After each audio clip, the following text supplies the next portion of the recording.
계속해서 전세 대란이 이어질 수밖에 없는 건가? 그러면 이제 매매가는 어떻게 될까? 이런 부분이 궁금하거든요. 내년에 네네. 부동산 가격 계속해서 상승세가 이어질까요? 어떨까요? 먼저 이제 공급에 대한 그 내용 안에서 두 가지가 있다는 걸 꼭 우리가 기억하셔야 두 가지요. 돼요. 네. 공급한다 이 얘기는 분양 물량일 수도 있고 분양 이후에 입주 물량일 수도 있거든요. 이게 합쳐진 얘기일 수 네. 있기 때문에 우리가 좀 명확하게 분양 물량의 공급이 늘어나는 건지 네. 분양 플러스 입주 물량의 공급량이 늘어나는 건지 이 부분을 좀 체크해야 되고요. 네. 그다음에 지금 저번 주에 발표된 거는 기존의 주택량을 늘리는 공급량의 기준이 아니라 전세 물량 확보 기준입니다. 네. 공공. 네. 그래서 이 부분을 조금 우리가 구분을 해야 되고요.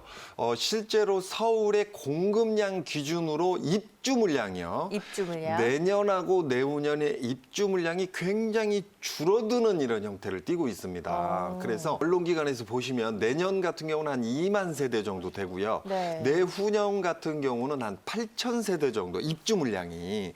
그러니까 서울 자체 내에 바로 들어가서 살 수 있는 양은 굉장히 줄어드는 시장으로 지금 가고 있거든요. 그쵸. 네.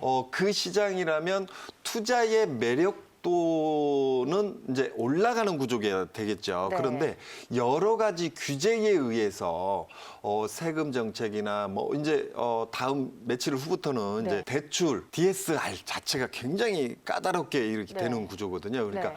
우리가 투자를 볼 때 투자를 해서 차익이든 수익이 났을 때 세금을 조금 덜 내는 방향으로 봐서 네. 수익과 차익이 많이 나는 이런 구조 혹은 투자를 할 수 있는 구조로 들어갈 때 자금을 어딘가에서 움직일 수 있는 자금을 차입할 수 있는 구조가 좀 용이하고 쉽느냐 어렵느냐를 좀 볼 수 있는 구조가 있거든요. 네. 그런데 지금 서울 시장으로 봤을 때는 규제가 굉장히 많은 상태에서 입주 물량이 굉장히 줄어드는 이런 구조, 네. 투자의 메리트는 빠지는 이런 구조, 그다음에 내년 1월 1일부터는 거주 요건까지 채워야 되는 이런 구조가 있기 때문에 실제로 투자하신 분들이 더더욱 물량들을 눌러버리는 이런 시장을 만들어버리는 이런 구조이기 때문에요. 네. 추가적으로 투자할 수 있는 근간은 약해지는 반면 시중에 우리가 전월세 시장으로 들어갈 수 있는 물량들은 굉장히 줄어드는 이런 시장이기 때문에 당분간 서울의 어떤 투자 혹은 전월세 시장을 구분을 해서 보면 전월세 시장 같은 경우는 이번에 대책 나왔음에도 불구하고 네. 앞으로 전세 대란은 계속 좀 이어질 것이다. 그래서 전세 물량은 서울에서 굉장히 부족한 시장. 네. 거기다 그나마 있는 매물로 나올 수 있는 이런 여력에 있는 집조차도 거주 요건 충족에 의해서 들어가 버리는 시장 자체가 이런 구조를 잡고 있기 때문에 실제로 전월세 시장은 당분간 더 혼란이 올 것이다 이렇게 보여지고요. 네.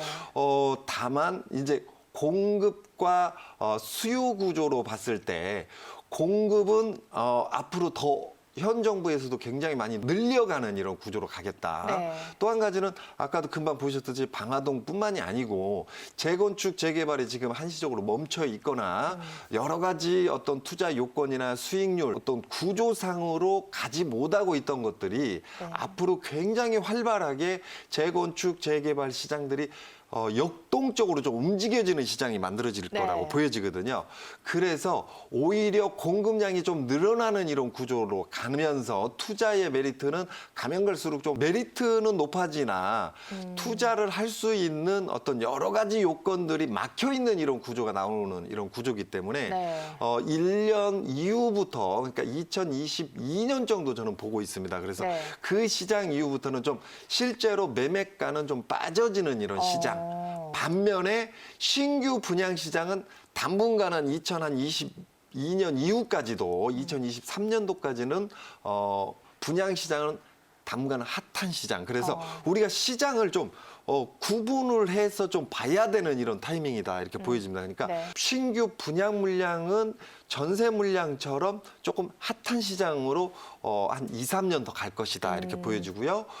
실제로 기존 물량들 거래의 제2의 어떤 투자의 메리트가 지금 빠지고 있는 메리트보다는 투자할 수 있는 어떤 구조적인 조건들이 많이 어려워지고 까다로워지고 또 메리트가 빠지는 이런 구조로 가다 보니까 실제로 기존 주택 가격들은 좀 조정받아서 내년 이후부터는 좀 빠져주는 이런 구조다 이렇게 볼 수 있습니다. 그래서 서울 시장을 공급과 신규 공급이죠. 기존 주택의 공급, 그다음에 전세나 월세, 임대 시장의 어떤 시장 자체를 구분해서 좀 보는 이런 시각을 좀 갖는 게 맞을 것 같습니다.